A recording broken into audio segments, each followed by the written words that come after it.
Thank you, Dardara. Hi, everyone. Welcome to this high-level political forum side event. Before we begin our webinar, I would like to remind you that this call has interpretation, simultaneous interpretation into English, Spanish, and French. So to select the language in which you would like to listen to this meeting, please select the channel by clicking on the globe-shaped button that you will find in the button on your screen, and please stay in the same channel throughout the whole meeting. The interpretation will begin after this technical explanation, and to participate or leave your comments, you have a Q&A box available and also the chat box available. Antes de comenzar la reunión, quisiera recordarles que esta reunión cuenta con interpretación simultánea en inglés, español y francés. Para seleccionar el canal en el cual desea usted escuchar esta reunión, asegúrese de hacer clic en el botón que aparece en la parte baja de su pantalla en forma de globo terráqueo y seleccionar el idioma en el cual desea escuchar toda la reunión y permanezca en el mismo canal durante toda la reunión. La interpretación comenzará después de esta breve explicación técnica. Muchas gracias. Bonjour à toutes et à tous. Bienvenue à ces événements parallèles du Forum politique de haut niveau de l'ONU. Je voudrais vous rappeler que cet appel bénéficie d'une interprétation simultanée en anglais, français et espagnol. Pour sélectionner la langue dans laquelle vous souhaitez écouter cette réunion, sélectionnez le canal audio en cliquant sur le bouton en forme de globe qui se trouve sur votre écran et restez sur le même canal pendant toute la réunion. L'interprétation commencera après cette explication technique. Pour participer, vous pouvez utiliser la chat box et vous pouvez aussi utiliser la fonction lever la main. Merci beaucoup. Over to you, Deirdre. Thanks, Arturo, and I think Leah begins moderation of the first panel. Good morning and good afternoon, everyone. So my name is Leah Mitava, and I'm joining you from Zambia, from an organization called Zambia Council for Social Development, which is a member of Forus. Very excited to welcome you to this afternoon's discussion, which is towards an enabling environment for civil society organizations everywhere. We have a panel of 3 colleagues joining us from TechSoup, which is Chris Woman, and is going to speak first. And then thereafter, we have Amy Taylor, who is joining us from CIVICUS. And then finally, we're going to have Deirdre from Forus also share something. All these panelists only have 8 minutes within which to speak. And unfortunately or fortunately, we need to keep time. It's very exciting for Forus because today we'll also be launching our reports on towards an enabling environment for civil society organizations everywhere. And this is also closer to home for ZCSD because we happen to be a member of the Forus Enabling Environment Committee on Enabling Environment. So Chris, over to you. You have 8 minutes, and I'll give you a reminder, I think 2 minutes before your time is up. Thank you, Leah. If I could get my slides, I'll get going.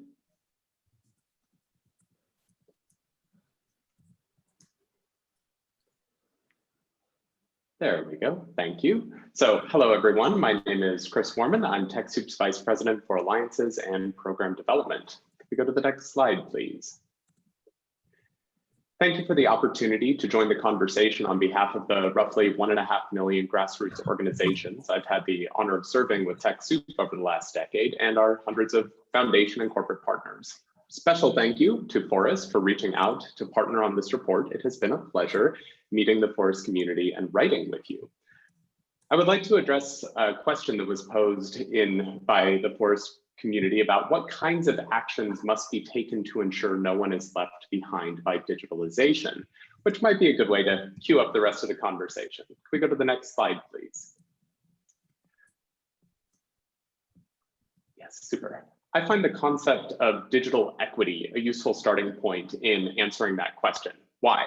Well, digital equity presents a goal that respects that there is no end to digitalization, that there are a diversity of humans and communities around the planet with whom technology will continue to evolve.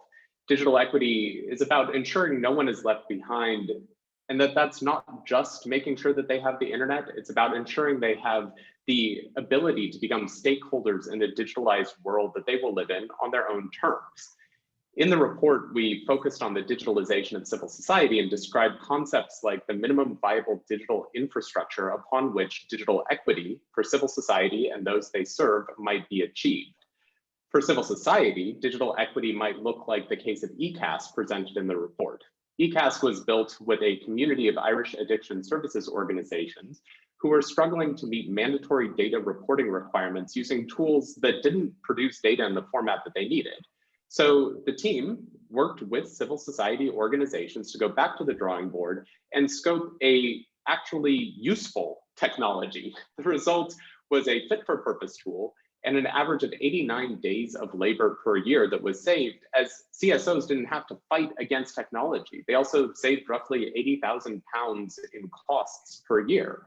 More important than the time savings, perhaps, or the cost savings, were that with all of the CSOs using the same tool, the data generated aggregated into a common data repository, which allowed the community of CSOs to bring their data as evidence into policy work with the Irish government, creating space for critical voices and information that would otherwise remain invisible and left out of decision-making.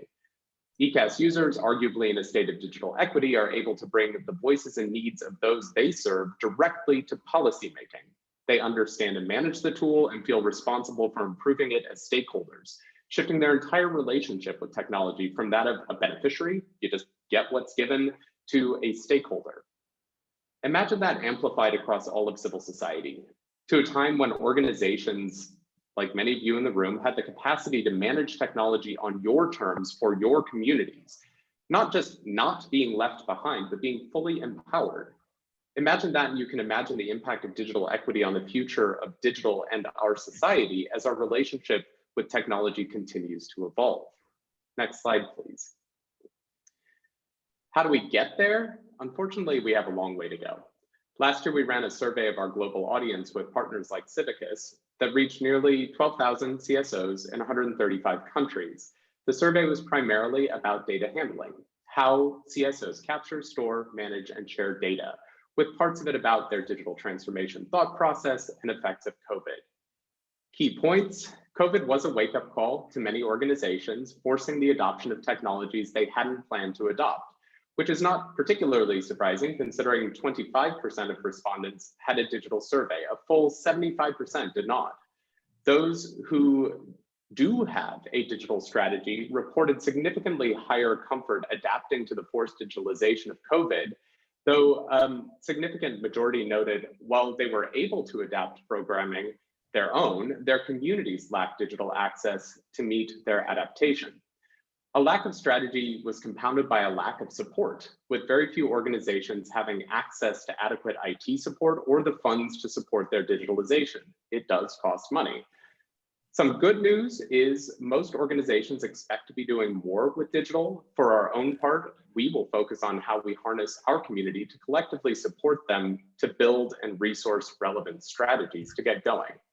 I highly recommend reading the report. I'll drop in a link in the chat later, which holds a lot of insight into where civil society around the world is today in relation to the digitalization, their digitalization process, so we can ensure that they, much less of course the communities they serve, are not left behind. Next slide, please. In closing, while we do have a long way to go, I would suggest we generally know how to ensure that none are left behind. It will require accepting that neither free market, government, or civil society alone can deliver digital equity. Few IC&T firms have access and digital equity central to their business models. Few governments have the technical skills or resources entirely to deliver appropriate policies.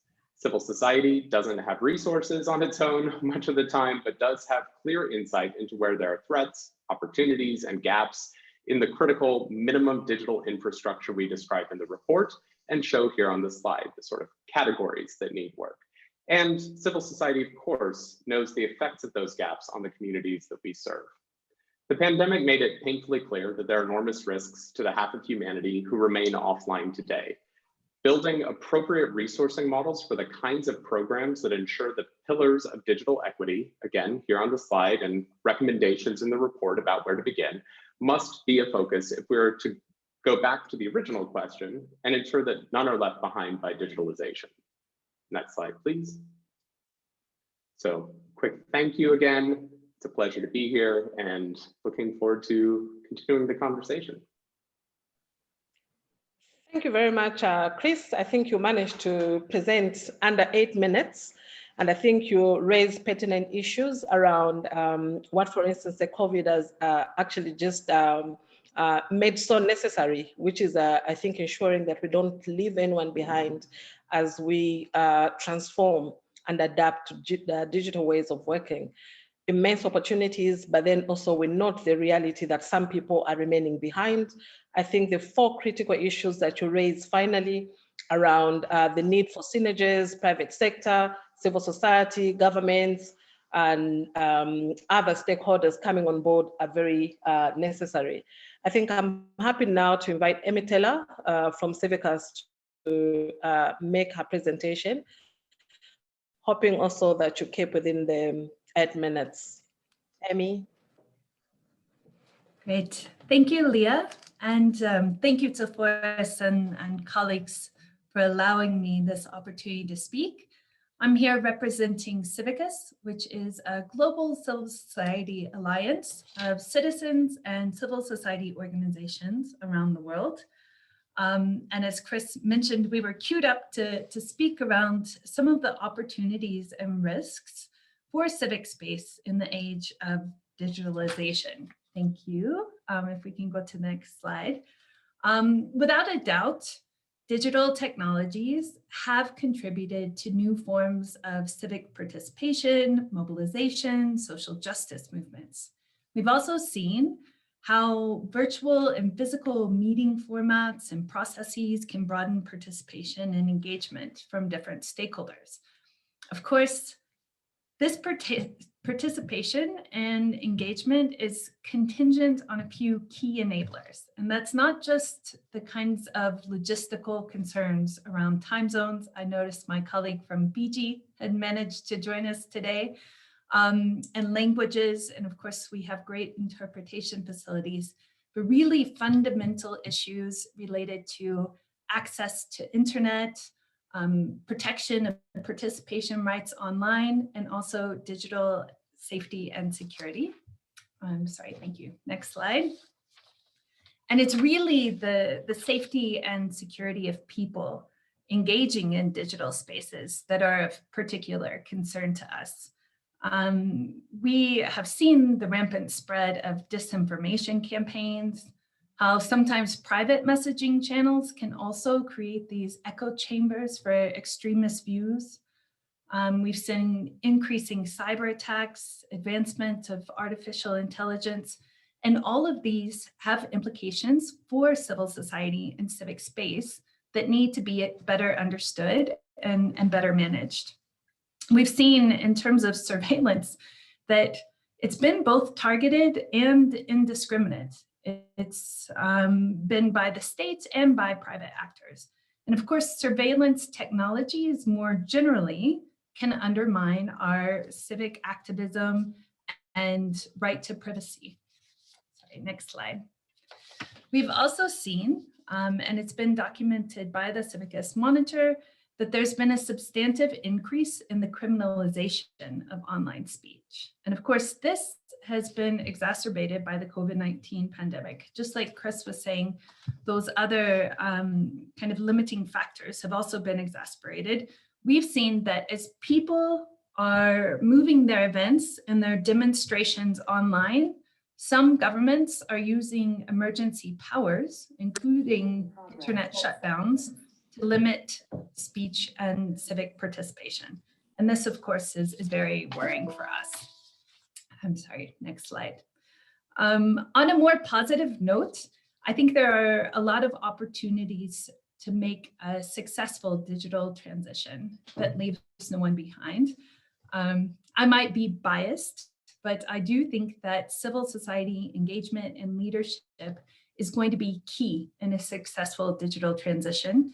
Of course, this requires civil society coming together as a collective. This means not only those civil society actors that are leading and influencing digital policy and developing technologies and defining accountability frameworks, but also everyone who relies on digital spaces and processes to deliver on their missions. We also need to make sure that civil society is actively making sure that digitalization is informed by people's lived experiences. It needs to be relevant to their needs and priorities, and of course it needs to respect their human rights and their civic freedoms. Civil society also has a really important role to play in making sure that we're including diverse perspectives and safeguarding all people's rights. And that includes women, of course, who we know are underrepresented in the discourse, struggle more for digital access, and are also disproportionately affected by online abuse. And of course, civil society can't operate alone in a vacuum. We need to be part of multi-stakeholder partnerships that can work together to develop these digital accountability frameworks that safeguard civic freedoms and ensure people's participation in digital spaces. We also have an important role in terms of those different kinds of multi-stakeholder partnerships to make sure that we have value-driven technologies and policies that reflect our commitments to human rights and social justice. And as Chris had mentioned, it's going to take a multi-stakeholder effort to advance universal access, which we believe is a basic human right and an essential condition for the exercise of civic freedoms and civil society participation. So while half the world remains offline, many of us are already working on the cloud, and we've left behind people and communities, and we don't necessarily have a plan to bring the voices and experiences of our constituents in low-tech environments into these digital spaces. And of course, that really undermines our commitment to leaving no one behind. So internet access is a really important point for us. Sorry, next slide. And also, as Chris was calling for more investment in digital infrastructure, I totally agree. Civil society needs to be able to self-determine how it uses technology and also participate in digital spaces in its own terms. And it doesn't matter whether it's delivering critical social services or leading social justice movements. And we also need to make sure that we're supporting— You have 1 minute to go, Emmy. Great, Just thank you. Quickly wind up. Great. Whose digital rights are under attack, and make sure that they're able to help mobilize their constituents to challenge practices that don't respect their human rights and democratic freedoms. And of course, we already have global commitments, and it's really about following through on these to ensure that access to information, fundamental freedoms, and multi-stakeholder partnerships are leading to a digitalization that leaves no one behind. Thank you, and thank you for the reminder, Leah. Thank you so very much, Emmy. And it looks like you did prepare for 8 minutes exactly. Very succinct issues coming on, and I think building on what Chris really said, we can't run away from the age of digitalization, but then also we cannot leave others behind. So how do we build and mobilize to ensure that everybody is on board and not left behind? I also like what you brought out, that the digital platform has also just brought out new areas for engagement, civic mobilization, but then also you allude to also the security issues around the digital platform, especially for those that are in on civic space and advocacy. I think we've seen across Africa new laws being developed targeted at activists. I think at this point in time, I have the privilege to call on Deirdre to come and present, and because Deirdre is also sharing the Forus report towards an enabling environment, I think she's going to take slightly longer than 8 minutes. I'm hoping that it won't go far beyond into 15 minutes, Deirdre. So you can come on board now. Thanks very much, Leah, and hello, everybody. I hope not to go beyond 8 minutes, so I'm going to begin today by presenting Forus. So my first slide, please, Maura. And for those of you who are not familiar with our network, Forus is a global civil society network, and it's made up of 68 national NGO platforms and 7 regional coalitions across 5 continents. So as a legitimate catalyst and representative of the voices of NGOs worldwide, Forus works to strengthen the capacities of civil society and to ensure the effective and efficient participation of civil society actors in official negotiations. We advocate for better resourcing of civil society and for the defense of an enabling environment for civil society organizations so that they can work to influence public policy at the national, regional, and international levels. Next slide, please. So Forus is taking advantage of this very timely high-level political forum side event today to launch its new report on an enabling digital environment for civil society everywhere. The report was developed with valuable guidance and expertise from TechSoup, so Chris spoke earlier, the world's largest civil society digital capacity building NGO, and it has supported the digital transformation of more than 1.4 million CSOs globally. So we were very happy to be able to draw on its expertise, but also Forus members from Taiwan to Slovenia and other partner activists from around the world also contributed their stories, their challenges, their experiences of engaging with the process of digitalization in their countries to this new report through interviews and participative workshops that were organized by Forus. So we really do thank them all for their rich contribution to this report. And we hope that the report will contribute to this growing public and civil society debate on digitalization, and that the conclusions and recommendations that we've produced will help to steer the work, not just of our own network and its members, but our partners and our allies from different sectors in this important policy area. And hopefully, or ultimately, we do hope that this report can play a part in contributing to the creation of a truly democratic, inclusive, and enabling digital future for CSOs across the world. Next slide, please. So unfortunately, I can only briefly touch on the key findings and themes of the report today because of time constraints, but I do urge you all to read the full report after today's side event. So the first key theme that emerges from the report is the importance, as others have mentioned, of equitable digital access for all. So Amy has already referred to the fact that half of the world's population is not yet digitally connected, and as a direct result, many people are likely to experience social and economic exclusion and marginalization.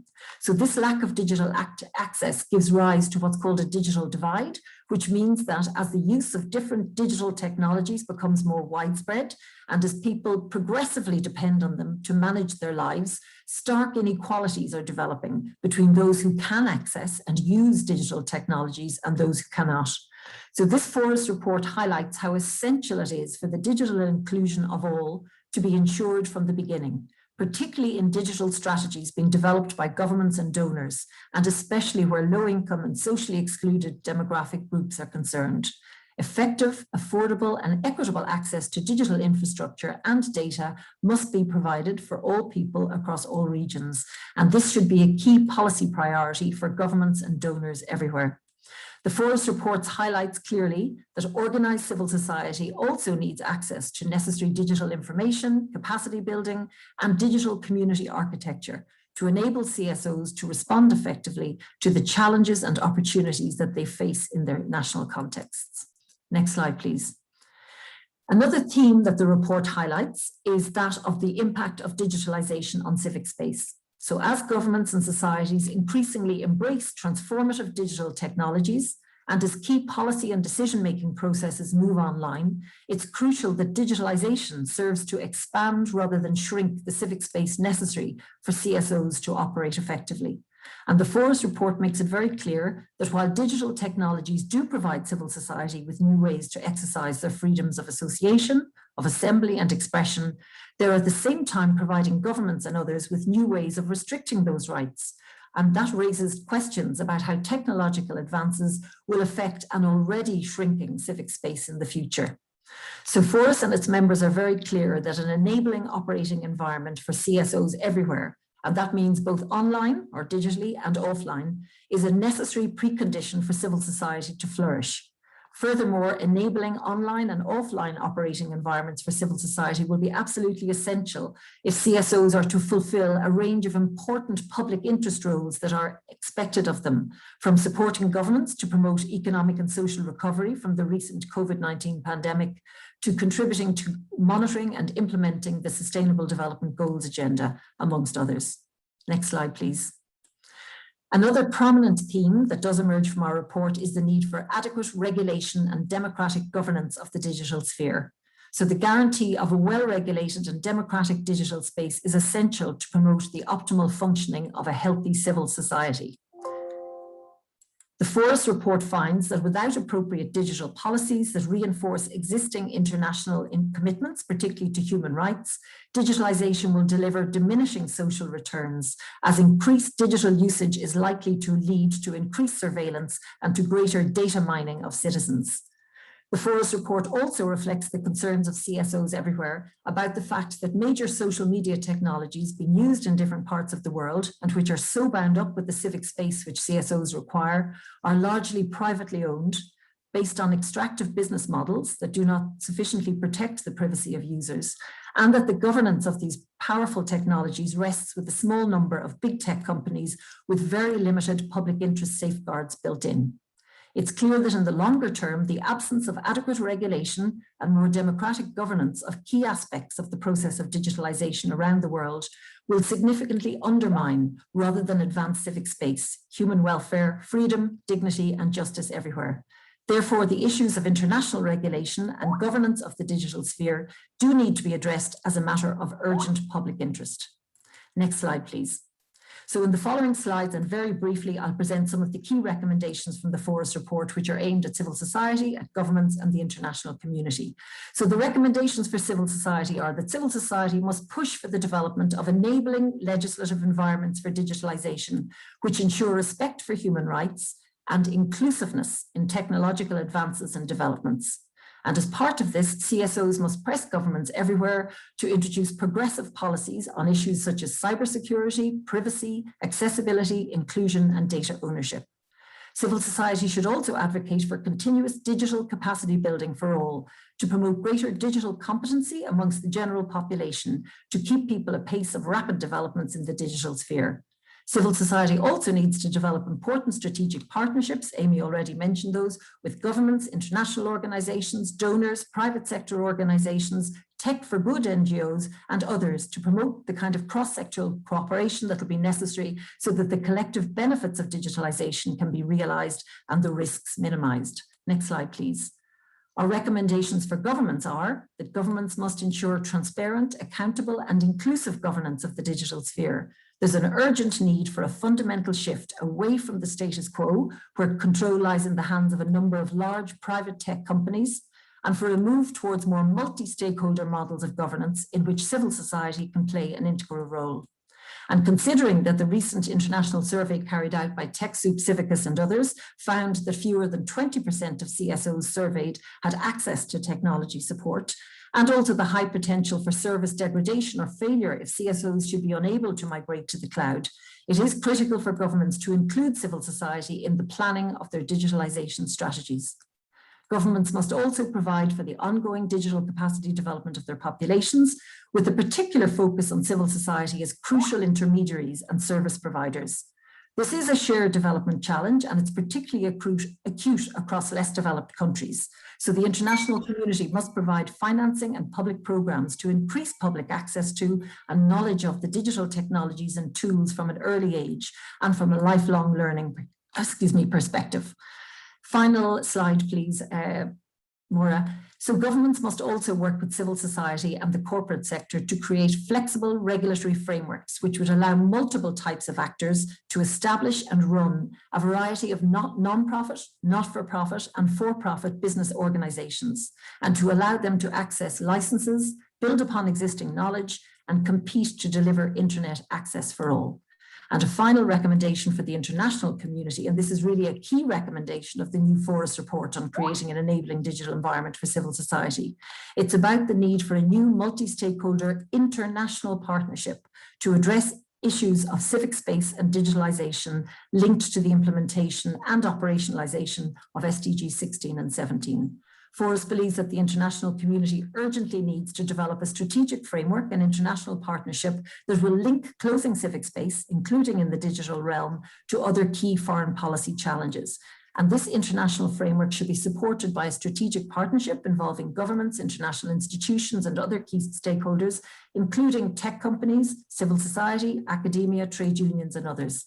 It should articulate a positive vision of civic space globally and offer tailored practical or tactical guidance to governments, civil society actors, and other interested stakeholders. It should involve bringing experts on board who do understand the rapidly evolving digital landscape to assist in making the connection to civic space issues, including to future opportunities, risks, and threats. And final slide, sorry, which I had forgotten, it was my digital colleagues in Forus have launched a very exciting new global campaign called Let's Talk Digital, which is to promote further public debate on this important issue of digitalization. So you can find more information about this campaign on the Forus website. I think my time is definitely up now, so thank you very much for your attention. Definitely. I would encourage you all to read the Forus report, and I hand back to Leah. Thank you, Leah.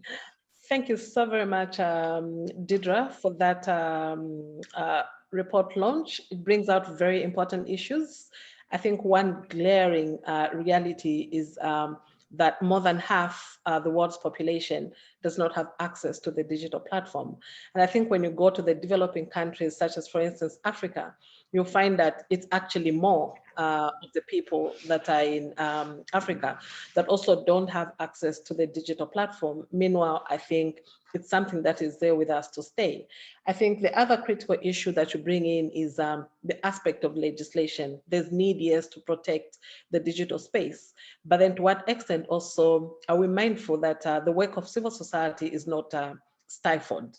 And I think finally, what you bring in also is the reality that governments are signing international and regional instruments that they need to also ensure that they put into practice. When we talk about the Budapest Convention, when we talk about the Malabo Convention, all these speak to the need for governments to ensure that we develop legislation from a rights-based perspective. But what we find on the ground is something. So I think very important. Unfortunately, we're not going to invite for a discussion. I'm happy to hand over to my colleague, Ollie Henman from Action for Sustainable Development, who's going to take us through our next panel discussion. Ollie, over to you. Thank you so much. Comes in, just to thank all the panelists. Thank you to Emmy, thank you to Deidre, and thank you to Chris for, I think, very good, thought-provoking presentations. Thank you very much, Leah. And I also echo the thanks for the discussion so far. I think we've already dug into quite a range of key issues, which I hope that in the second panel we'll be able to identify some possible steps forward and how to resolve some of these challenges that have been highlighted. I have the privilege and the great responsibility to guide this conversation now with quite a broad range of speakers. So I would remind the speakers, if you can, stay to 3 minutes, because we have 9 speakers and it's a great panel that we have for you now. A number of governments, as well as the European Commission and a number of other international colleagues and allies joining us. So thank you, and looking forward to this discussion. To kick us off, a great ally from the Danish mission. It's wonderful to see you, Ambassador Martin Biller Herman. Thank you very much for joining us. Perhaps you can kick us off with your opening thoughts on how we build up this infrastructure for civil society engagement. Well, thank you so much, Ollie, and thanks for having me. Fantastic to be here. I'll do what I often do, is starting by simply recalling the 3 opening works of the UN Charter. No, it's we the peoples. It's not we the states, not we the governments, but we the peoples. And I think, important to recognize this, because we need the inclusion and meaningful participation of all stakeholders to achieve our common goal of a sustainable and peaceful world. And rights and governance are not only ends in themselves. I mean, they are also actually means to achieve the SDGs. And in many ways, SDG 16 is a condition for the full unfolding of SDG 17 and all the other SDGs. So realizing the true potential of partnerships require inclusion and rights. I'd like to talk briefly about two things to set us off, Ollie. First, the power of people, and second, the challenges of technology.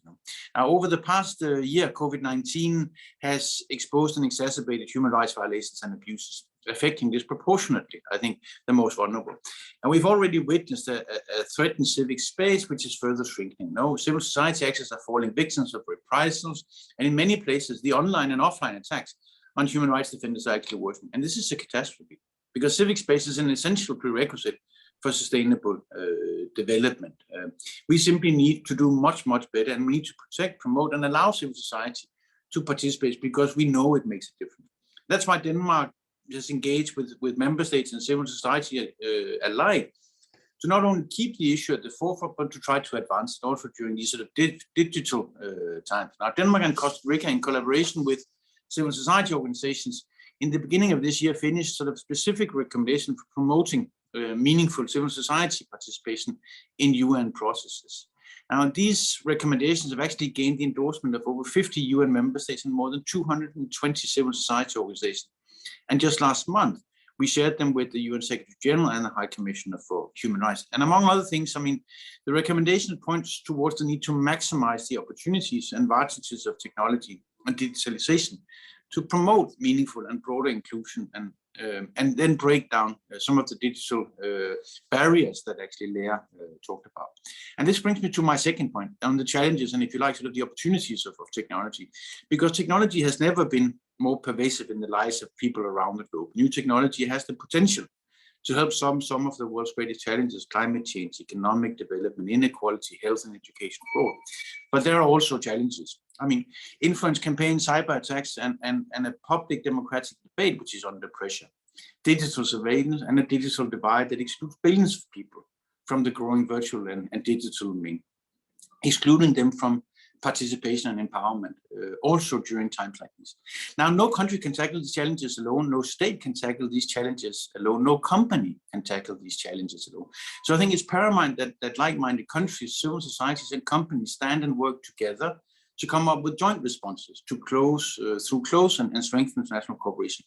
So a few weeks ago, actually, Denmark launched a new initiative, Tech for Democracy, to kickstart a new multi-stakeholder push to make sure that technology supports democracy and inclusion instead of undermining it. Establishing a closer, if you like, sort of more strategic dialogue with civil society and the tech industry, because we can't do it without them. So we can counter the challenges that technology represents to our democratic institutions and values. Now, as part of this initiative, the Danish minister will try to invite high-level representatives from government, civil society, and the tech industry to Copenhagen in the beginning of November to decide how we can pursue this important agenda together, because in the post-pandemic world, this challenge will remain with us, but so will the opportunities. Thanks, Ollie, and sorry for being a bit lengthy on this, but it's an important topic.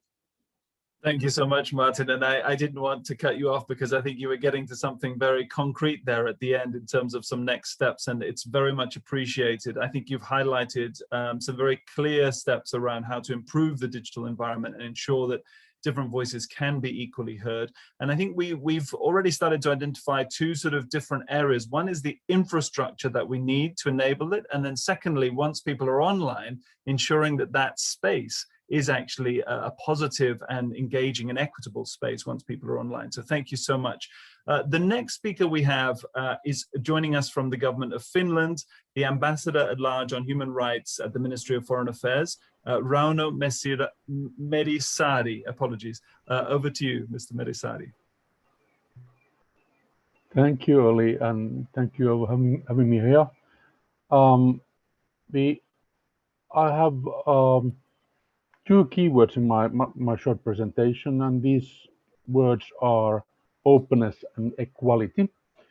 Finland is committed to promoting digitalization for all and without any discrimination to advance realization of human rights and achievement of sustainable development. And this is a key element of our human rights-based foreign and security and development policy, as it called by the program of our recent government. As mentioned earlier here, the digitalization have both positive and negative impacts on the space of civil society. On the positive side, we can see more and wider channels of participation and influence and revealing a misuse of power. And on negative side, we witness digital divides, also in my own country, the use of new technologies for authoritarian purposes, and such solutions which are not in compliance with the international human rights law.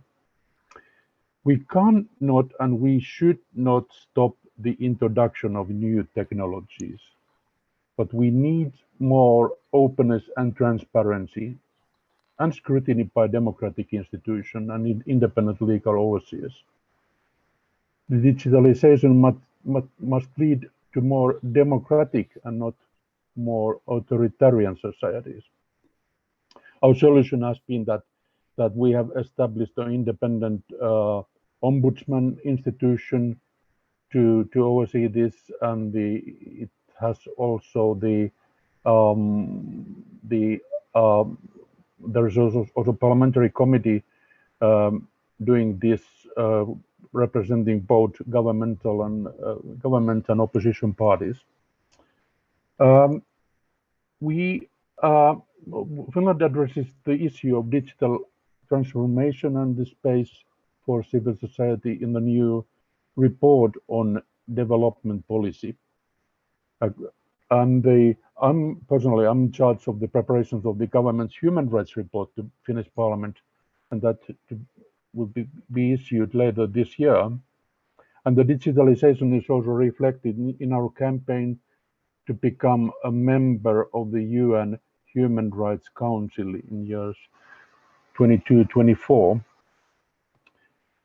And our main commitment is to ensure that all of us can enjoy digital opportunities and technology which is safe for everyone. So we shall address online gender-based violence, harassment, racism, hate speech, and so forth. And we must be sure that no one is really left behind. In Finland, the access to high-speed internet is a fundamental right for everyone. I could just ask you to wrap up. Apologies. Thank you. Okay, maybe I can come back to the other my remarks when we are going to have a discussion. Thank you. Oh, well, thank you. Actually, I mean, I didn't mean to rush you, but thank you. We can certainly come back to the point in your report, absolutely. And thank you again for that very tangible suggestion around an ombudsman. Very, very useful. So now we turn to the government of Portugal, Maria de Fatima de Jesus Fonseca, Secretary of State for Innovation and Administrative Modernization. Welcome, and over to you, please. Thank you, Ollie. It's an honor and a pleasure to be here with you today. And I think I'll just add two more keywords to the discussion. The first one is strategy.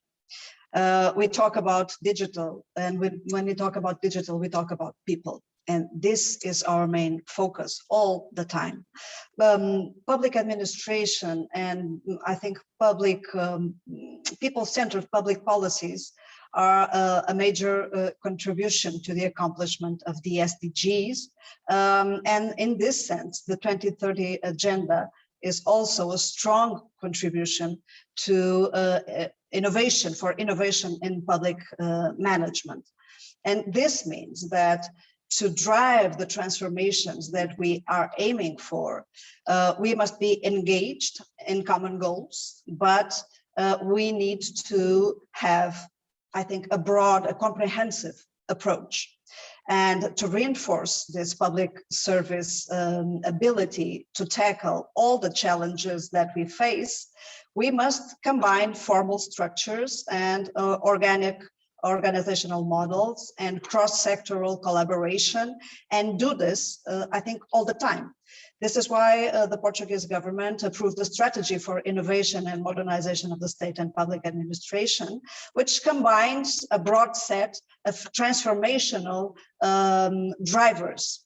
And these are the empowerment of civil servants, the development of leadership and management models, aiming to improve results through a strategic vision on digital transformation, and last but not least, opening up to people, changing the way public administration relates to society with an ecosystem of policies and tools to enhance civic participation and democratic participation, because we believe that innovation is all about human capability, and we are focused on promoting and expanding ecosystem, and this is the second keyword, an expanding ecosystem which will build upon personal engagement, institutional commitment, and multi-stakeholder collaboration.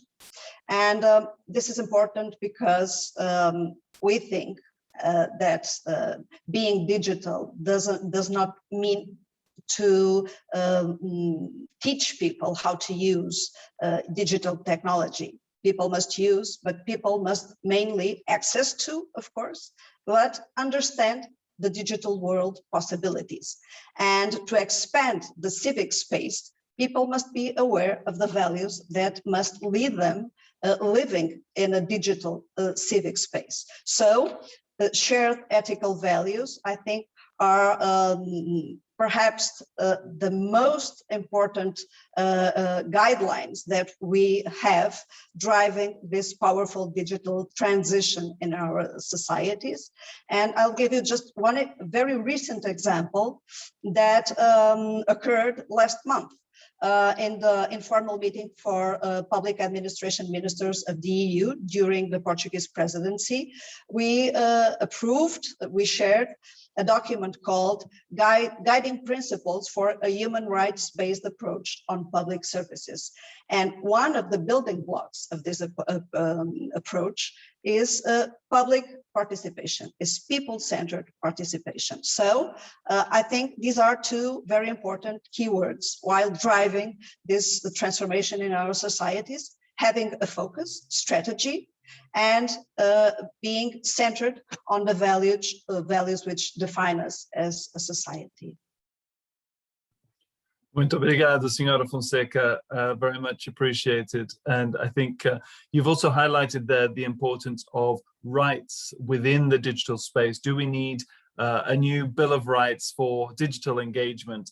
This is quite an interesting approach, and I think you've highlighted where some of those guidelines are already emerging. So moving on now to perhaps take us further along this path in terms of different methods and mechanisms.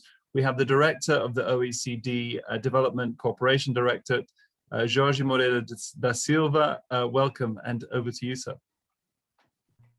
Thank you, Alice. And if you allow me, I'd like to start by congratulating Forus for the launch of this important position paper. We have already heard from previous speakers on the digital opportunities and threat. But from my perspective, working at OECD, leading the Secretariat of the Development Assistance Committee, as you know, the donor's most traditional constituency, we are particularly focusing on the challenges that these digital opportunities and threats are affecting the role of DAC members, but also other donors in promoting and enabling environment for civil society. And we have no doubt that more must be done to enable civil society actors, including in this age of digitalization. But this work must be based on standards and evidence. So I will focus on these two elements because it may complement the previous interventions. And we are really proud to share with you that last week, on the 6th July, the DAC, the Development Assistance Committee at OECD, approved a recommendation on enabling civil society in development cooperation and humanitarian assistance. As you know, this is the first international standard focus on the actions of donors, so providers, which is specific to civil society actors. This recommendation provides a framework to support, guide, and incentivize DAC members as well as other countries and international organizations that may want to adhere to it, to advance policies and practices in ways that reinforce the impact and roles of civil society actors, while also taking into account issues pertaining to digitalization. This includes, for example, supporting greater and more inclusive civil society participation in public policy through the use of digital technologies, as well as exploring and addressing challenges, risks, and systemic inequalities associated with digital technologies that restrict or lead to digital disenfranchisement of civil society actors in partner countries or territories. As you may know, this new recommendation addresses three interlinked pillars of how providers enable civil society. One is related with respecting, protecting, and promoting the civic space. The second, it's about promoting, supporting and engaging with civil society. And finally, the third, it's on incentivizing CSO's effectiveness, transparency, and accountability. All this work has been developed in an inclusive manner and very much based on new evidence that we collected from CSOs, but also from donors, including from a specific study, also a foresight policy paper on digital transformation and the futures of civic space to 2030. To conclude, we also have a new report that will be issued very soon, by the end of this year. It's our flagship, the Development Cooperation Report. Why am I mentioning this? Because among other topics, this report will address the critical need for protecting of existing civic spaces from the use of digital tools to close them down, and the creation of new civic spaces enabled by digital tools. It will also highlight the key role that civil society organizations play in inclusive digital transformation processes. So I hope that other country government representatives today and international organizations may consider to adhere to this DAC, OECD DAC recommendation, and I encourage civil society organizations to align with its provisions. Many thanks. Thank you very much, Mr. Da Silva. And again, it's very heartening to see that these issues are being picked up and taken seriously by the OECD, and that you've already highlighted some very strong guidelines there. And we look forward to working with you to promote those and make sure that they are adopted, as you say, as widely as possible. So moving on now, we are joined by the representative from the European Commission, Philip Sauerbaum. And now, Philip, you have a specific knowledge and insight on digitalization. It's great to have you here from the DG for International Partnerships. So, Philip, over to you. Yeah, thank you very much for the invitation. It's a pleasure and an honor to be on the panel. I'd be happy to maybe have one or two words more on digitalization. I think the importance in general, we have highlighted this already, and I think rightly so. But in this, of course, also for the European Commission, we see that multi-stakeholder partnerships are really at the heart, and this is already what we see today, because this is what makes the discussion lively, also a bit around the table, no? But I think there are two large ideas that maybe are worth highlighting, and the first one being on the role civil society can play in the digital transformation itself. So here we're looking at the challenges now.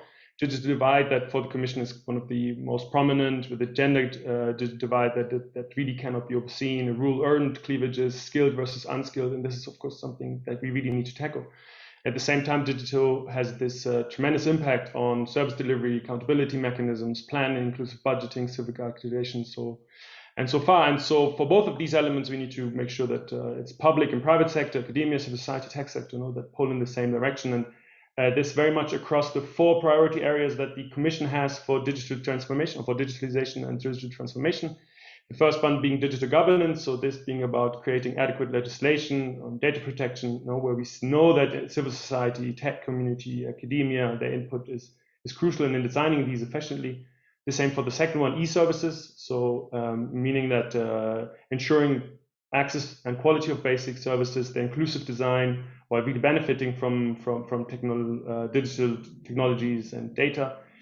Something that we already mentioned, the third one being connectivity, meaning that where we know the public-private really have to work together on providing universal access, but where CSOs come in again, really taking this forward in a way where this access is universal, and the same, of course, going for skills. And I think building on this, this is where we see that that this is fundamental for civil society to play this role in shaping the digital transformation. But there's also a role for civil society to shape digital and something more below. It's the functioning of the internet. And I know there are other people on this panel that are probably even better placed to speak about this. But a brief word on internet governance, because we see that this is the way itself. The internet is functioning, it's structured, it's being regulated. That has a massive impact on everything that we have already said, and that has a massive impact in terms of if then civil society can effectively play the role that they should. And there we know, and from past experiences, something that we have seen, that civil society and multi-stakeholder approaches in particular are very much the DNA of the global work on internet governance, meaning standards and protocols. It's really this inclusion in this mechanisms to make sure that the internet remains open, free, that we succeed in preventing censorship, that we protect the rights of individuals, and also the people who would prevent these rights. And here we are a bit and I'm finishing this on the feedback loop. So for the benefits of the digital transformation to be kind of distributed in a fairly way, we need empowered civil society, these effective multi-stakeholder partnerships in this enabling environment. And for civil society to play this role and for these partnerships to work, we also need the internet itself to function in an open, neutral way that all these entities can carry out their work to do this. But therefore, it is really in ensuring this openness that we need these multi-stakeholder partnerships to work to protect the openness. And so it's closing this feedback loop that is really crucial. And this is something that the Commission is focusing on with real ambitions to strengthening multi-stakeholder processes in general, but also supporting and giving targeted support to civil society organizations that in particular, and through the enabling environment at large through the different programs. I think I'll leave it here. Thank you so much, Philip, and hopefully we'll have a chance to come back to each of you for some final remarks in the second round. But I think you highlighted some very specific points there in terms of how we ensure that there is that open access and the gaps in terms of the digital divide can be overcome. So taking us perhaps further along on this route, looking at the gaps and how we overcome them, I'm delighted that we also have the chair of the UN's Internet Governance Forum Multi-Stakeholder Advisory Group, Henriette Esterhuizen, joining us. Henriette, over to you, please. Thanks very much, Ollie, and thanks so much for inviting me to be part of this. So just to say a bit more about what I am and what I do, I am actually from civil society. I was for many years executive director of the Association for Progressive Communications, the world's largest civil society network working with technology. The IGF, the Internet Governance Forum, where I'm currently the chair of the MAG, is the outcome of a UN event, the World Summit on the Information Society, which in its second phase mandated the creation by the Secretary General of this platform for multi-stakeholder debate on internet governance, policy and regulation. And it was, in fact, the result of governments not agreeing, which I think is still a reality that we have and that civil society has to face when we look at policy and advocacy, particularly in the multilateral space. The IGF is not a negotiating forum. So it really is a space where civil society can come together with the technical community, with business, with government, with the media, to debate. So in fact, it's a public participation platform for internet-related policy and regulation broadly. So I think it's very key to the goals outlined in the Forus report. And I'll respond to more of the specific questions. I just think one point I would highlight is that, and it follows well, I think, on what Philip had said about the importance of the multi-stakeholder approach.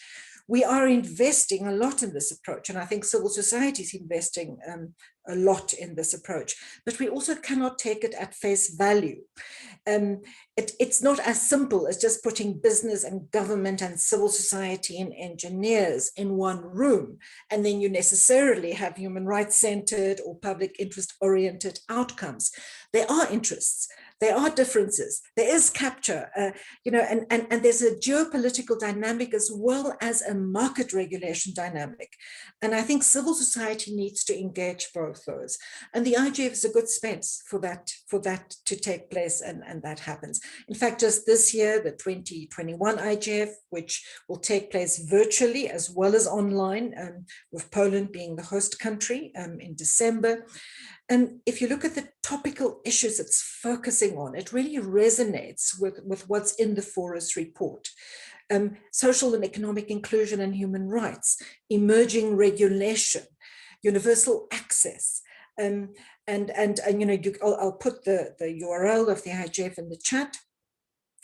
But Ollie, I will leave it at this, and hopefully I'll have a chance to respond to more of the specific questions around partnership, SDG 17, and strong institutions, SDG 16. Back to you. Thank you, Henriette, and thank you also for that ability to weave together these different strands. I think you really put your finger on it when you say it's not enough just to put engineers, civil society, and government in the same room, but we actually need to have some format in which we can all engage. And I think some of the guidelines that have been emerging through this discussion will really help to shape that. So our next speaker is joining us from the government of Taiwan, Director General of the Department of Information and Technology, at the city government level in Taiwan. So welcome, Karen Yu, over to you. Hi, hello, can you hear me? Yes, we hear you. Yeah, I'm so glad to having me here, and it's my great honor to join the discussion with all of you. Of course, I learned a lot from you. And before I think I can only share a very specific case from our country, because Taiwan, located in the Southeast Asia, and we have quite good digital infrastructure within the country, and the digital civic space as well.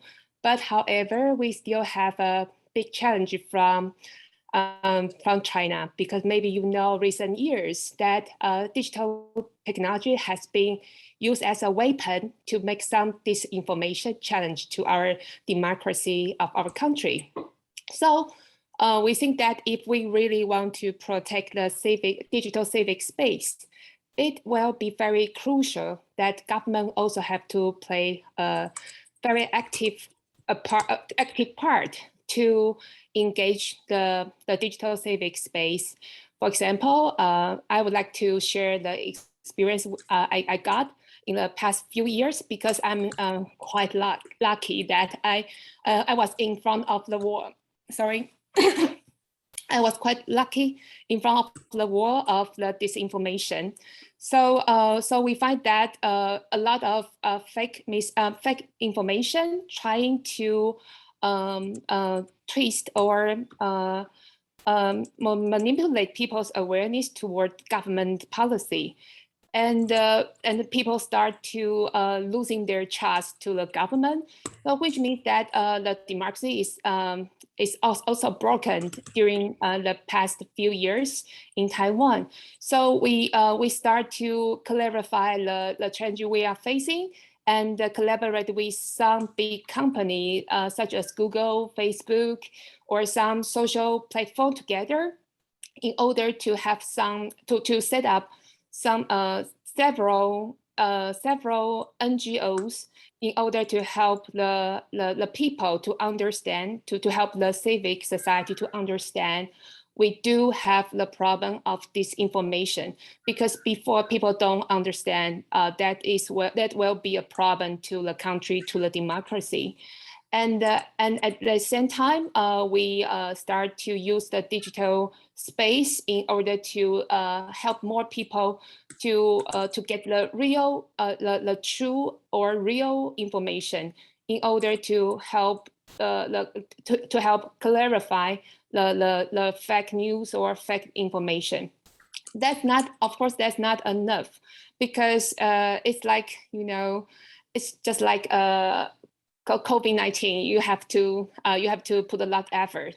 Until now, we still have to deal with disinformation during COVID-19 pandemic as well. So what we do is we're trying to institutionalize the several events or organizations or forums in order to enhance enhance or empower the civic society to overcome the disinformation challenge. That's just one thing. And in Taiwan, we do, as a government role, we do trying to create a lot of space for digital civic society. For example, we have a platform. If people want to propose some kind of idea, crazy idea, it's okay. Any kind of idea. If the people propose the idea in the platform and get agreed by more than 5,000 people, then government have to deal with, and indeed they have to respond to the people who propose the idea. So which help the civic society to move the government or, you know, participate the policy making process to make the civil society more better. And on the other hand, we also, because Taoyuan city is the door of Taiwan, the international airport located in our city. So we are aware that our responsibility to be a SDG city. So in our city, we also combine deeply with SDGs missions with our smart city strategy. For example, we're trying to decrease the bias between gender discrimination in order to have more voice can be heard. So we are going to. Thank you, Karen. If I can just ask you if you might just bring it to a close, please. Oh, thank you. Yeah, so we're also trying to put the gender diversity mission into our smart city in order to make the city more, you know, balanced or more inclusive. That's it. Thank you. So thank you for giving me time. Thank you, Karen. And thank you particularly for that example that you gave of the crowdsourcing of ideas with citizens. I imagine that's something that others might want to pick up, and that shows some of the potential positive upsides on technology. So moving us now back to our civil society colleagues, it's great to be joined by Sarah Brandt, who's the policy advisor at Global Focus based in Denmark. Sarah, over to you. Thank you so much, Ollie, and thank you for having this event today. And Global Focus is a member of Forus, and as the Danish platform for NGOs, we have within this last year collaborated very closely with many of these organizations that are here today, because what we saw was that civic space, of course, is important at the UN, but with the pandemic hitting the world basically a year and a half ago, especially leading up to Hlpf, we were very worried within civil society that we would literally be muted. Our microphones would be muted because we would not be in the room and actually be able to participate physically in the negotiations and the UN meetings anymore, because all of the different UN meetings were moving online. And so we launched the Unmute campaign, and we've seen really great leadership from several governments taking this further to have high-level events, and also the governments of Costa Rica and Denmark suggesting these recommendations that have then been supported by 300 civil society organizations and around 50 governments. And all of these, I think, are ways for us together to say that when UN meetings are happening virtually, we still need a seat at the table and we still need to be heard. Around Hlpf, we've seen worrying trends of the the government's pre-recording interventions and not necessarily leaving actual participation of civil society there, but also for spotlight reports being very difficult to find. And so we, as part of the Unmute Hlpf online campaign this year, we call on member states to really take some very concrete steps to ensure that civil society will be better included at Hlpf. And so we'd really like to invite all of you to take part. So it's called #Unmute Hlpf. And there are also some forward-looking recommendations that hopefully will ensure that we also look to this virtual opportunity to ensure that now that we don't need visas necessarily or tickets to travel to UN meetings, that we can actually increase the meaningful participation through online solutions. And so that's what we hope will come out of the pandemic and this terrible experience across the world, that actually we will have learned how virtual participation can be improved. And we hope that all of you will join us in calling for that going forward. And my last point will just be that we're very happy for this Tech for Democracy initiative that we also heard Ambassador Biele Hermann present in the very beginning.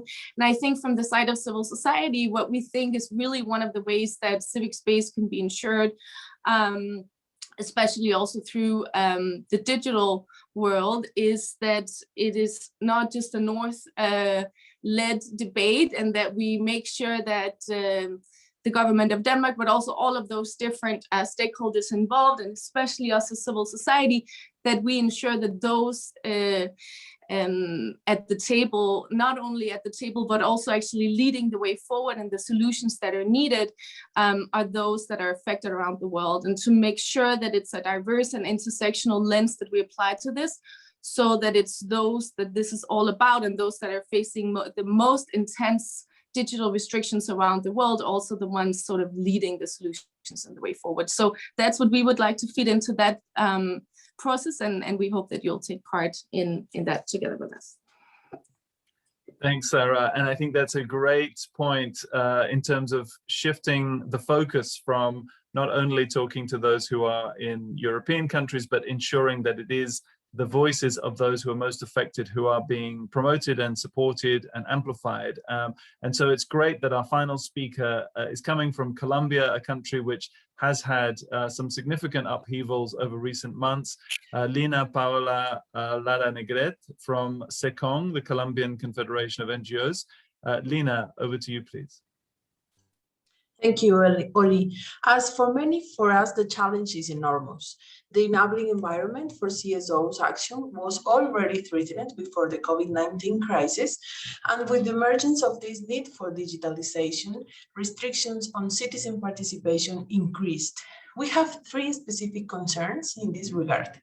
The first is the connectivity and literacy gap for the use of technology, which we share in the Global South, and Latin America, the Caribbean and Colombia are not exceptions. The second is the other gap that exists between the information that is needed to participate, which is not in what we call citizen language, but is incomprehensible. And finally, the third is the absence of protocols that allow monitoring of the violations of access and use of information. Our feeling is that citizen participation has been restricted, and now, in addition, digital ones are added to these restrictions. Digitalization has advantages for a connected minority that knows how to take advantage of technology. We are concerned about the risk that the voice of civil society is more easily silenced in the digital environment, because the disconnected majority coincides with being the least listened to. It is something like not having solved the challenges of participation live, and now having to solve them in reality and in digitalization as well. For this reason, we agree with the key recommendations of the document that we have built with Forus and other allies. It is urgent that we have this public debate on freedom on participation, and on the opportunity to make an effective transition towards access to information with guarantee of citizen rights. We urgently need effective interaction with national and local governments, which allow us to guarantee rights also in the digital environment. For this, the multi-stakeholder platform is the key. It is the only way that once the connection and access to technology gap is closed, the socializing gap is also closed. Thank you, Oli. Gracias, Lina. Very, very useful as always, and very much to the point and within your time. So thank you so much.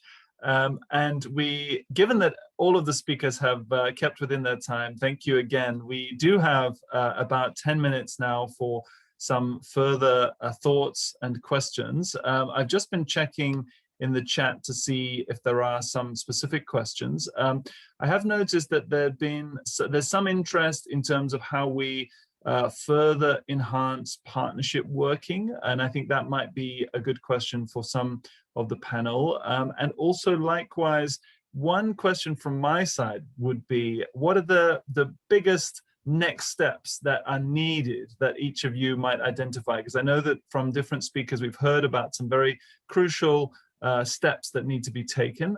So perhaps if we come back, I'm not sure we still have Ambassador Herman, but I believe we do have Ambassador Merisari from Finland, and I know that you had some further points you wanted to make. Perhaps if we might come back first to Ambassador Merisari, and if you can think about, what are the key steps that we really need to take collectively to make the change happen. Back to you, please. Thank you, Olli. I'll take one example. So Finland is now the chair of the Freedom Online Coalition. That's Intergovernmental Organization for Human Rights Online. 32 governments, multi-stakeholder advisory network, including civil society representatives. And there we try really to promote the multi-stakeholder approach to promote free, open, and secure internet and human rights-based digitalization. We have highlighted the access to internet, so open and equal access to internet, and worked very closely together with our African member states. These are Kenya, Tunisia, and Ghana. So not only looking at the technical availability, but also the affordability issues and how the strong civil society and civil space can work for open and accessible internet. We also must prevent internet shutdowns and enhance access to information, and as well as support human rights defenders online. Thank you. Excellent, thank you. I was taking notes there, very useful points that you've highlighted. I believe, Henriette, you also wanted to come back on these points, please, over to you. Thanks very much for the opportunity. I think that I want to highlight a few things. One, which is in the report, the Forus report, and that is that digitization is changing civic space. It's not just a case of civil society having access to these tools. It's changed the nature of citizen participation. It's much more complex. There's less, maybe the net effect is that there's more civil society participation, but it's less organized, it's less control, more prone to extremism. And we have business models that we rely on the one hand, to do our advocacy, but on the other hand, those business models make money out of extremism and about money out of misinformation. So we have this dual challenge to understand this platform that we use as civil society and how it's regulated. On the surface, how international human rights standards are upheld, and Freedom Coalition is a very important part of that. But we also need to look at the back end. How do these business models operate? what is there that we don't see? And then secondly, I just want to make a point which I think was not made sufficiently in the Forus report. And that is that digital inequity is really a consequence of broader social and economic inequality. And I come from a developing country, and I see how developing country governments are struggling. On the one hand, they are encouraged by bilateral donor agencies, by international agreements, by the International Telecommunications Union to invest in digitization, in the so-called fourth industrial revolution, or in artificial intelligence. In other words, in sort of cutting-edge so-called technologies, when in fact their societies are so unequal. They don't have universal primary school education. They don't have access to basic public health services.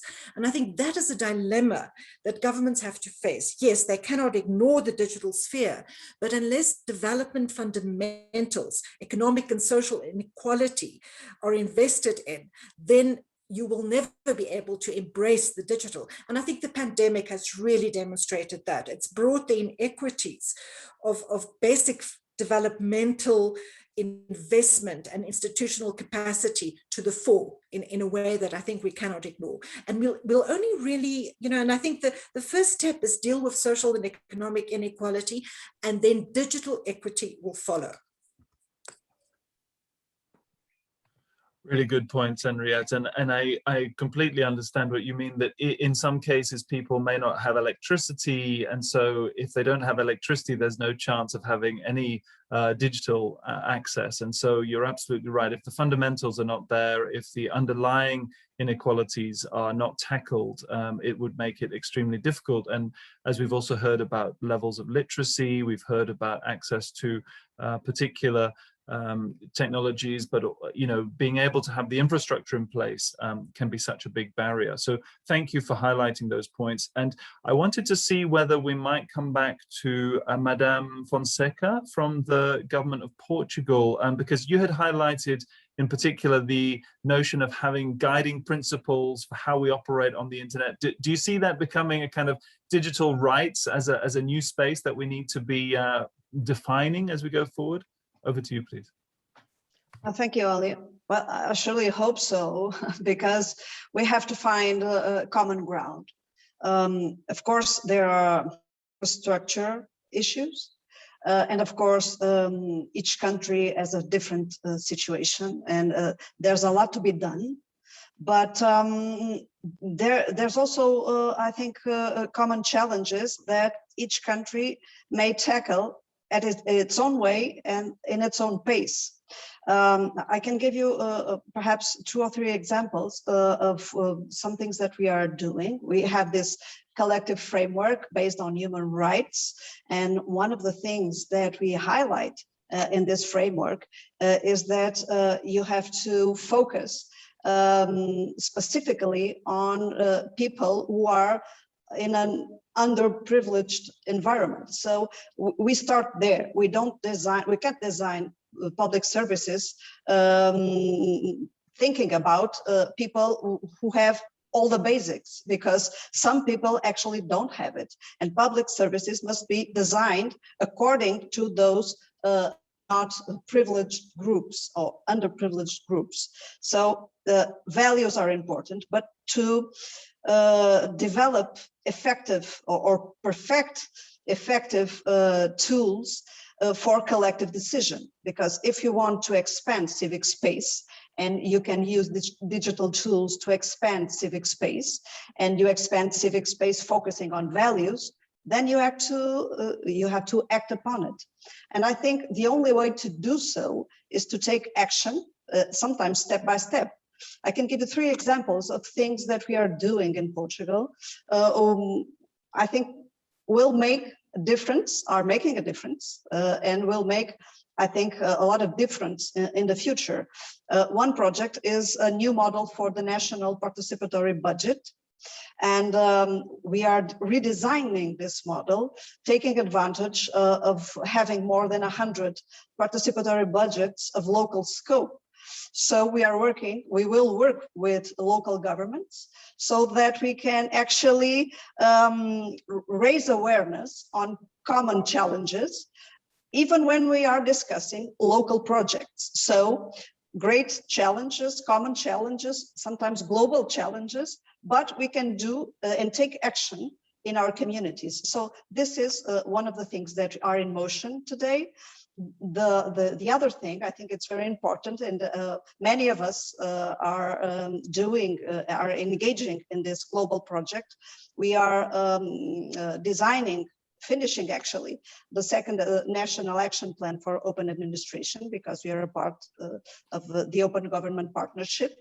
And we are expanding our network for open administration with more civil society organizations. This has to, this must be a collective movement towards a couple of collective commitments that we will put in place in the next year.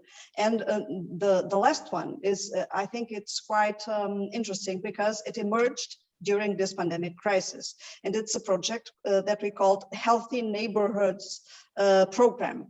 And this is a civic space for debate, focusing on, on a couple of more vulnerable territories. And we are discussing with people the ways to improve their health conditions, their well-being and quality of life. So people discuss and decide what kind of projects will be financed. We have around 10 million euros to finance projects of local scope, which sometimes unite citizens organizations and local governments and multi-stakeholder partnerships to make a difference in specific territories. So I think the main conclusion will be focusing on what we want to transform.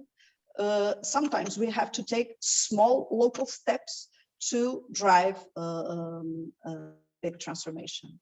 Thank you. Wonderful. Well, many thanks. I mean, those are very strong examples. And having studied the participatory budget in Brazil some years ago, it's great to see that that's really expanding in Portugal. Very, very strong examples. Thank you.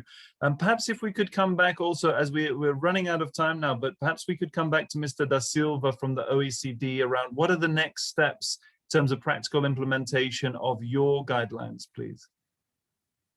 Thank you. So in practical terms, our guidelines are now included on the DAC peer review. So we will hold our members to account on the implementation of this recommendation on enabling the civil society. But it's more than measuring. We really need to create an enabling context for a trustful dialogue. So we have the DAC CSO annual dialogue, the OECD civil society days, also the global partnership on effective development cooperation. So I really think that using this fora as a way to learn from each other on implementation is critical. But if I may just say one word on indicators, because it's not, we have to focus, of course, in the implementation of this recommendation, but we still have some issues regarding indicators. For example, that on the SDG 16, we all know that SDG 16 has profound implications for efforts to promote civic space and enabling digital environment. However, indicators to assess progress on SDG 16 do not really adequately measure the extent to which freedoms of association, expression, and assembly are being protected online, digitally, and not just in the physical space. So just to say that in terms of tasks, we have to do more also on the indicators. Thank you. Excellent. Thank you so much, Mr. Da Silva, and thank you for the for the offer for us to continue to partner with you and to identify ways that we might use those new guidelines in a practical way as civil society, also to raise awareness with governments. So we really are running out of time, but I did want to give a final word to my colleague, Sarah, coming from a Global Focus, specifically on a question that we've had regarding how do we make sure that the digital space is not used as a way to actually reduce the physical space at the UN, so that it might become the norm that we expect that all meetings only happen on Zoom. And as we know, there are some limitations because you don't have the space for the more informal engagement that you might have in person. So how do we ensure that we don't actually lose out through this kind of migration towards more digital engagement? Sarah. Thank you so much, Ollie. I know that's a really good question. And I think the reason why we're asking not to be muted at the UN is exactly because we have to be there virtually now, and it's not as good as being there physically. And so it is definitely very, very important that as soon as the UN meetings can take place physically, that is, of course, the space that we must fight to be in. And maybe this time can even be used to ensure that the space will expand once we get back, that the physical space will maybe include some of those dialogues that happened online that didn't happen physically before, but also that there will be participants that are present virtually, so that they're not met by the barriers of visas, etc. So I think it's important to ensure that the physical space will come back, and hopefully it'll expand, but that it will be coupled with the virtual space that will hopefully ensure greater inclusion. Thank you so much, Sarah. And I think that's a really good point, that for us all to consider in the future, how do we build those hybrid spaces that might include both digital and physical within the same meetings? And I think that's something that we'll be exploring in the coming months. So time is now coming to an end. And I just wanted to say a couple of words to remind you, if you haven't been engaging so far, that the official program will be starting again soon for the Hlpf, and you can follow that on UN Web TV. And today, the voluntary national reviews, the national programs, the VNRs, will be starting, and they'll be running for the next 4 days until Thursday. Many of our colleagues and partners across civil society are involved in preparing spotlight reports, and will be asking questions to some of their governments. We've been pushing hard as part of the unmute process that Sarah has mentioned, to have those spotlight reports properly recognized within the UN system, and to make sure that there is the right for at least one major group and other stakeholder to speak alongside each of the VNRs coming up. So please do look out for those, and we look forward to continuing to work with all of you. At this point, I really want to thank Forus for this fantastic webinar, and for bringing us all together, and for the amazing logistical preparations with so many speakers. And of course, thank you to the interpreters who have done a fantastic job and ensuring that this event is also accessible to those in French and Spanish. And thank you again to all of the excellent speakers throughout this session. It's been a real pleasure, and we look forward to seeing you again over the coming days at the Hlpf. Thank you.